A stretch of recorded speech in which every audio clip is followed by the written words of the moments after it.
Is that still in the cards? Or will the players' ego not allow them to agree to this deal? Is a 50-50 rev share split the hill that they want to die on? Are they saying, you know what? You can give us whatever offer you want to give us. We're not going to accept anyway. Because if they don't accept this deal, what more can the owners give up? The WNBA just put an offer on the table that should have ended all the arguments overnight. We're talking about maximum contracts soaring past $1.1 million. Minimum salaries exploding from a paltry $78,000 to a life-changing $220,000. The average player salary would hit nearly $500,000. This was supposed to be the moment everyone celebrated. So why are the very people negotiating for the players potentially about to walk away? And is it because they have a shocking secret that means they might actually benefit from the league falling apart? NBA's current CBA proposal includes a max salary of more than $1.1 million. We heard reports of $1 million. We heard reports of $850,000. And now we're hearing $1.1 million, the biggest number yet. I don't know what they're paying these ladies in Unrivaled, but that seems more than competitive. Much more than competitive. The future of women's basketball is hanging by a thread, and the reason might be the most brutal conflict of interest you can possibly imagine. If you want a full, uncensored story behind the negotiations that could destroy the WNBA, you need to see this entire breakdown. Make sure you like this video and subscribe right now, because what you're about to learn changes everything. Let's break down these numbers, because the context is absolutely everything. Under the current deal, the financial reality for many WNBA players is brutal. A rookie coming into the league has a minimum salary capped at just $78,000. For veterans hanging on at the bottom of a roster, some make as little as $62,000 for the entire season. And the Supermax contract, the very highest tier a superstar can earn, that's currently $241,000. Now look at the new proposal. That rookie minimum isn't just going up, it's leaping 182% to $220,000. And that Supermax, it's not a slight bump. It's a near 400% increase, shattering the ceiling to over $1.1 million. This isn't a negotiation anymore. This is a league effectively admitting the old system was broken and handing the players a blank check to fix it. They are obliterating the old financial model entirely. Project B is putting some pressure on the WNBA. Like, you know what? We got to offer $1 million contracts. You know what? We got to give them $1 million contracts. We at least want to retain some of these ladies. If anything, Project B is the alternative after the WNBA season. That's what they're thinking. If anything, Project B is the alternative after the WNBA season. They're not going to go to the Euro League. They're not going to go play in Australia. They're going to go play in Project B. Get your $1 million here. Get your $1 million over there in Project B. Unrivaled seems, I don't have their finances, but this can very well price Unrivaled out of the market. But the money is only half the story. The single biggest demand from the Players Association, their hill to die on, has always been revenue sharing. They wanted a direct cut of the league's growing profits, a tangible piece of the pie they help bake. For years, the players have argued that they are the product, that their talent and dedication are what drive viewership and sponsorship, and they deserve a percentage of the revenue streams they generate. This wasn't just about a higher salary cap. It was about partnership, about having their financial fortunes directly tied to the league's success. When they opted out of the current CBA, this was their central rallying cry, the non-negotiable item that would define a truly transformational deal. Negotiating for yourself. You're negotiating for the other 170 plus ladies in the league. You're negotiating for the Juju Watkins coming in. You want Juju Watkins to come in and not have an American professional league to go to? That seems very selfish. You want Sarah Strong to come in and not have a professional league to go to? You want Hannah Doggo to come in and not have a professional league to go to? You want Malaysia Fawawi to come in and not have a professional league to go to? You want AZ Foot to come in and not have a professional league to go to? You want to make them dance with one arm behind their back like a circus clown in Unrivaled? You want to have them make a moral choice whether they want to go to Project B? They saw the exploding ratings, the sold-out jerseys, and the new television deals, and they demanded a system that would allow them to share in that prosperity in real time. And in this new offer, the WNBA didn't just give them a token gesture to shut them up. They gave them a full framework for actual, meaningful revenue sharing. This isn't a one-time bonus. It's a structured system designed to grow year after year over the life of the new contract, ensuring that as the league's financial pie gets bigger, the players' slice grows proportionally. Think about that. The players publicly demanded higher salaries, and the league offered astronomical increases that shatter all previous records. They demanded a fundamental change in the financial structure with revenue sharing, and the league built it directly into the deal, agreeing in principle to a partnership model. Taking money out of their mouth. You're not doing them a favor. You're doing them a disfavor.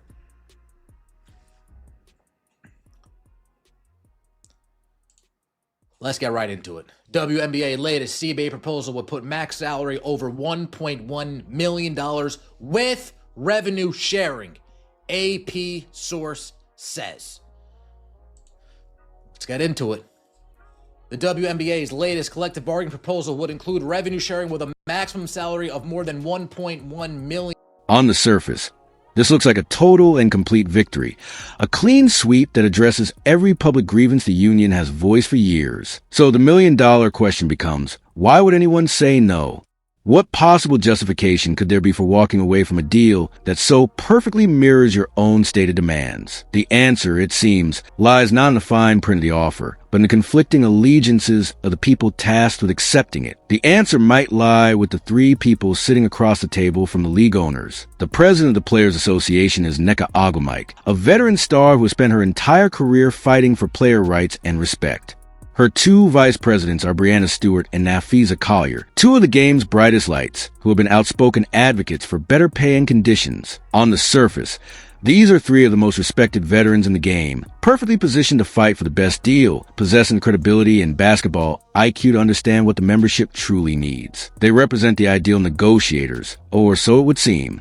But look just beneath the surface, and you'll find a web of competing business interests that creates a nightmare conflict of interest, a situation so fraught with potential for self-dealing that it threatens to undermine the entire process. Looking out for Michaela Timpsons of the world, the Damaris Dantises of the world, the Julie Alamans of the world, the De'Erica Hambys, the Azurá Stevens. Are you looking out for them? Or are you guys only looking out for your little fan club, the executive board of the Players Association? You guys only looking out for your little selves? Are you guys looking out for, I don't know, a Rebecca Allen, a Marina Mabry, an Ari McDonald? People familiar with the WNBA's latest proposal describe the plan to the AP as a highly lucrative package, providing substantial increases over prior years. Breanna Stewart and Nafisa Collier aren't just players. They are the co-founders of a new, competing 3-on-3 league called Unrivaled. This isn't a passive endorsement. They are architects and owners, having invested their own time, money, and reputations into building this venture from the ground up. This league is set to launch in January, directly competing with the WNBA for off-season attention, talent, and, crucially, media coverage and sponsor dollars. Meanwhile, Nneka Ogwumike has taken a financial stake in another rival league known as Project B, aligning her personal financial portfolio with the success of a competing entity. So the three individuals tasked with securing the best future for the WNBA, the very people who hold the pen that will sign the next collective bargaining agreement, have direct financial stakes in companies that only succeed if the WNBA remains an unattractive or insufficient option for the world's best players. Their duty is to make the WNBA so lucrative that no player needs to look elsewhere, but their personal investments will be devalued if they succeed. This isn't just a minor overlap of interests. It's a fundamental collision between their fiduciary duty to their union members and their personal entrepreneurial ambitions. Big salaries. I'm telling you right now, if I'm Caitlin Clark, if I'm A'ja Wilson, I am calling these ladies. I don't know if Caitlin Clark's going to do that, but if I'm A'ja Wilson, I'm calling Nafisa Collier, Breanna Stewart, Nneka Ogwumike, and I'm putting my foot up their ass. Seriously.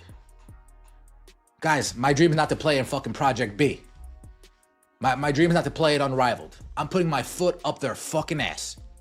If I'm A'ja, I'm swallowing my pride, and I am calling Sabrina. I'm swallowing my pride, and I'm calling Caitlin. We got to be on a unified front. The three of us got to be on a unified front. And we got to go head to head with those three and let them know we're not taking part in this bullshit that you guys are taking part in. We don't want to do Project B. If we do... Let's talk about these rival leagues and the specific threat they pose. Unrivaled is offering top players $100,000 just to participate in a 6-week season in Miami. For a player making the current WNBA minimum, that's more than their entire season salary for 6 weeks of work, a sum that is undeniably attractive and was once a powerful argument for the necessity of such alternative leagues. Project B is positioning itself as a full-season alternative with supposedly competitive salaries, aiming to become a true parallel league that could operate in the winter and spring, directly challenging the WNBA's calendar. For years, the WNBA's low-pay forced its stars to go overseas to make real money, spending their off-seasons in Turkey, Russia, and China, which led to exhaustion, injury risk, and prolonged time away from family. I don't want to put too much pressure on Asia Wilson, but I get that vibe from her that she'll be at least, that she might not rally Sabrina and Caitlin, but she'll at least call Stewie and Fee and Aneka Ogumike with her braggadocious self and be like, hey, the fuck are you guys doing over here? And if I'm Caitlin Clark, you want to stay in the dark, you kind of want to keep your image smooth, no problem with that. But you better get word to Aaron Kane, who's also Nafisa Collier's agent. These new leagues were created as a domestic solution to that problem, a way to keep players home, healthy, and still earn a significant income while building their brands in the American market. They were born from a genuine need that the old WNBA financial model could not meet. But the WNBA's new offer completely flips the script, fundamentally altering the entire economic landscape for women's professional basketball. Imagine you're a player. If the new deal goes through, you can make over $1 million playing the premier women's basketball league in the world, with all the national TV exposure and endorsement opportunities that come with it. You have financial security, a massive platform, and the prestige of being in the top league. Suddenly, a $100,000 check from Unrivaled or a similar offer from Project B doesn't look like your main paycheck anymore, the essential top-up you need to survive. It looks like a side hustle, an optional exhibition tournament you might participate in if you have the time and energy, but one you could easily refuse without financial penalty. The WNBA's proposal is a strategic masterstroke designed to price these startups out of the market and make them irrelevant by removing their core value proposition.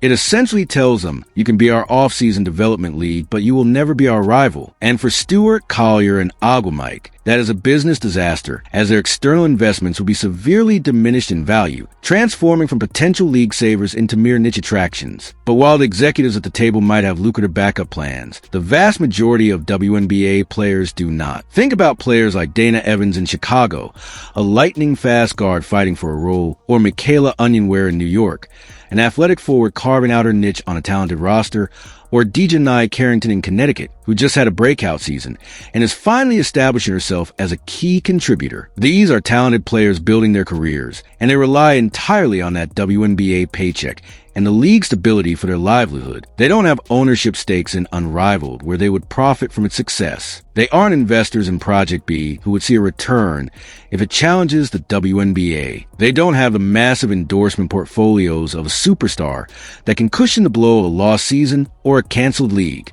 Their entire financial future, their ability to buy a home, support their families, and build a nest egg is tied to the WNBA becoming as profitable and secure as possible for them. If the Players Association leadership rejects this historic deal and the 2026 season is canceled over what appears to be issues beyond the actual offer, these are the players who suffer the most, the collateral damage in a high-stakes game they didn't sign up for. The superstars will be fine.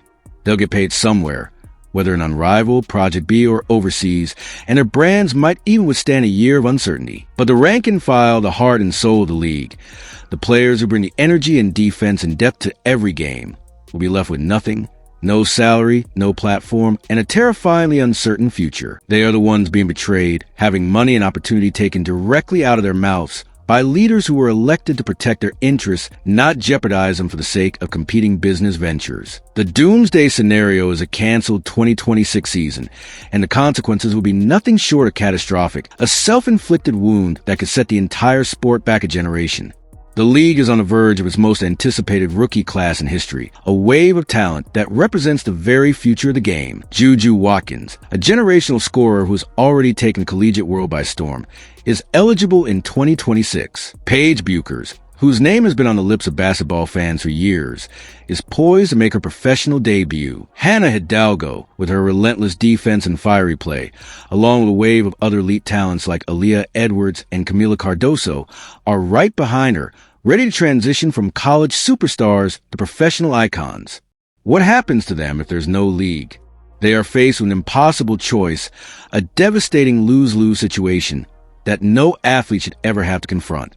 They could be forced to wait in a state of professional limbo, losing a crucial year of their athletic prime, a year of development against the best competition in the world, and a year of their peak earning potential that they can never get back. This isn't just a postponed dream. It's a tangible financial and professional loss that ripples through the short career window of an athlete. Their only other option is to fragment their careers and sign with a startup league that, while offering a paycheck, completely lacks the WNBA's decades-built platform, prestige, and mainstream visibility. Playing in a fledgling league without national TV deals, massive marketing campaigns, and the institutional credibility of the WNBA would severely stunt their marketability and their ability to become household names. They would be stars in a dimly lit sky, their talents hidden from the vast audience they worked their entire lives to reach.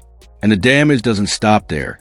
It only begins with these young stars. The monumental momentum the WNBA has built, the record TV ratings that smashed expectations, the sold-out arenas that created an electric atmosphere week after week, the mainstream corporate sponsorships that finally treated women's athletes as the premier marketing partners they are, would evaporate overnight. The casual fans who tuned in to see Caitlin Clark's deep threes or Aya Wilson's dominant blocks, the new viewers who discovered the league through social media highlights and stayed for the incredible competition. They are a fickle audience. Without a product to consume, they will move on to the next entertainment option, and winning them back after a year of silence will be a Herculean task.